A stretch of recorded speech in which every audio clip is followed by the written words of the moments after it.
Во рамки на кампањата за безбедност во сообраќајот на патиштата, почитувај ги правилата, почитувај го животот, денес во Тетово се спроведе сообраќајната акција Вози безбедно, вози со врзан појас.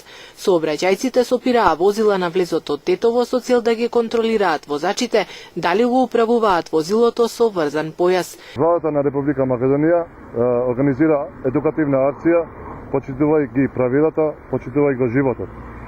Таа едукативна акција го спроведува Министерството за внатрешни работи во соработка со Републичкиот и Општинскиот совет за безбедност на сообраќај на патиштата. Секторот за внатрешни работи презема едукативни мерки во овој аспект, против сите возачи кои за време на возење не користат сигурносен појас. Возачите кои на сите тие возачи им делимо флаери, едукативен материјал е тоа.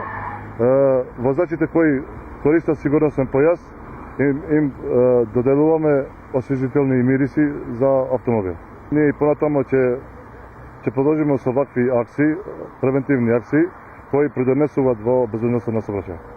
Кај мал дел од возачите кои возат низ градот постои свест дека треба да врзуваат сигурносен појас, велат сообраќајците. До сегашните информации слабо се користи сигурносниот појас, поради тоа е оваа едукативна акција.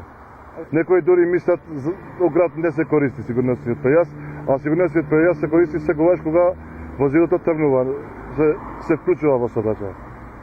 Значи не информирани. Да, не се информирани. Што тоа меѓутоа тие што полагале возачки испит треба да ги знаат тие правила. Нормално дека кога се користи сигурносниот појас. Сите возачи да ги почитуваат сообраќајните правила и прописи, за време на возење да користат сигурносен појас. Сигурносниот појас во автомобилот е неефикасна заштита од повреди при сообраќајна незгода, а неговата употреба ги намалува шансите за тешки повреди или смрт за цели 40%. Возењето без сигурносен појас може да биде фатално дури на кратки и познати дестинации, како и при помали брзини.